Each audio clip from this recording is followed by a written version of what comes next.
Good morning, Greencastle. This is Vince Aguirre from Greencastle City Council, bringing you our City Council agenda for tomorrow, Thursday, February 13th. As always, we call to order, Pledge of Allegiance, and public petitions and comments. We then move on to 7 street closures, setting up our summer festival schedule. We will hear from our department heads, mayor's report, clerk treasurer's report, and counselor's reports. We will approve last month's minutes, review and approve the claims, and then move on to old business. Last month, we tabled a motion to appoint someone to our Commission on Sustainability so we can market that more broadly to the community. If you're interested, let me know, and we can talk about appointing you to the Commission of Sustainability. We'll discuss the Designated Outdoor Refreshment Area, or DORA. This has been in discussion since about July. It is the second reading. If it passes today, it will be implemented this year. It'll create a downtown district with restrictive alcohol rules and regulations, but will allow businesses downtown to sell to-go alcohol, to navigate the street and hit our shops or participate in our downtown festivals. A new business, we have information about parking zones and one-way streets and stop signs that I'll jump into now. As always, the whole packet is below this video on my newsletter, so feel free to dive in.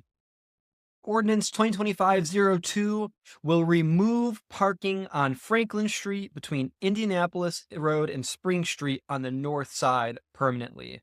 This was put in place temporarily last year by council because of the construction, but this will be making it a permanent change. Personally, I am not in support of this. Having a buffer between traffic and people on the sidewalk is a big safety concern of mine. I want that buffer. When there's parking on roads, it causes drivers to slow down, and slow drivers save lives. Personally, I won't be supporting this. I suspect it will pass the council on Thursday. So if you have thoughts on this, come on in and share them with us, or email me. Ordinance 2025-03 is regarding Anderson Street. This was a hot topic last week. There are some residents who want Anderson to go back to a one-way all the way. There are some residents who want some kind of two-way traffic, primarily leaving Miller Asbury and the old school building, being able to pull out of their driveway and get to Bloomington. We had some pretty good, healthy debate on this, and this ordinance brings a compromise to the table. I think this is best shown visually, so I want to explain it using this map. Here we have 231 or Bloomington Street. The compromise will make this stretch from Bloomington to just past the driveway a two-way road with proper signage. Right past the driveway, there will be physical disruptors to pinch the traffic and form a one-way. These physical disruptors are really good for creating pinch points, slowing traffic, and making drivers more aware. This is a good compromise because the people in Anderson are worried about through traffic, speeding traffic, and the safety of those on bike and foot trying to walk into the park. So this will not allow two-way traffic in that direction, and it will pinch any traffic coming in and make them aware that this is not a place I should be driving through or driving fast.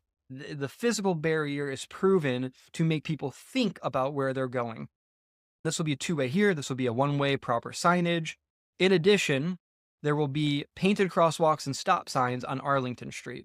Here you'll see pedestrian crossing, the stripes, and a stop sign going eastbound. So anyone who came through Anderson will have to stop at Arlington before proceeding. Another means to slow traffic with proper signage of keeping that a one-way. Next, we are amending Ordinance 2000-4 with Ordinance 2025-04. This is adding 4 sets of stop signs around the city. I'll pull up a map to show you. The first stop sign at College and Franklin has been in effect since construction started last year. As far as I know, I don't know anyone who does not like the stop sign. It has felt necessary for a while. Here, you might notice this intersection, PNC, Edward Jones. This photo might be from before the stop signs were added for construction, but it adds a stop sign here and here to make this a 4-way stop. The next is Franklin Street and the Northwood Boulevard or Durham Street. So that's this intersection right here. You see Northwood Boulevard. Behind us is Washington Street. And we added stop signs to stop east-west traffic here on Franklin. Next is Madison Street and Columbia. Madison and Columbia are in the first ward. I'll zoom in here. Here is the intersection.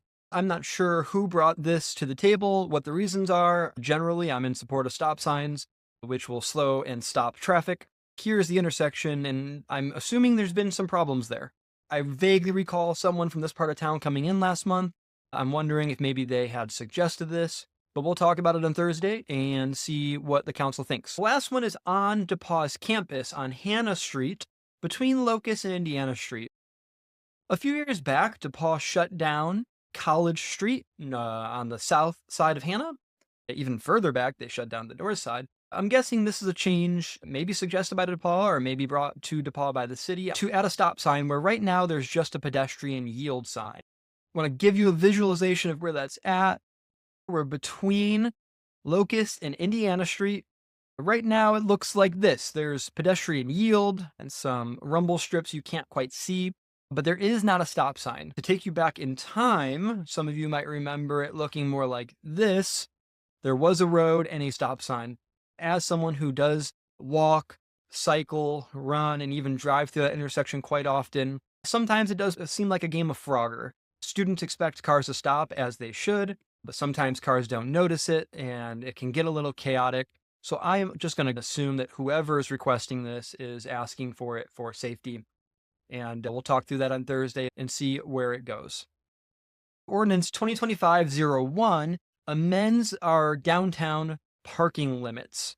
I'm really curious to hear more about the thought process behind this. I know last year with the construction directly downtown, and I guess this year will be directly downtown for a little while, we wanted to give people more time to shop and visit our downtown businesses. I know that the senior center also had some concerns about parking. Personally, I have a lot of questions about this one. I want to find ways to accommodate our senior visitors and make sure people can support our downtown businesses, but I'm not quite sure that 3-hour parking is the way to go. A lot of research shows that limiting parking times is actually more effective at supporting downtown businesses, maybe even giving exceptions to seniors or those with disabled license plates could also be effective. The last thing I want is courthouse workers taking up parking for hours when there could be parking used for people visiting our downtown businesses who need our support. We'll talk through this and see where this goes. As always, let me know if you have any questions. Feel free to leave a comment below, share this with a friend, subscribe if you haven't already. I look forward to seeing you Thursday at City Council.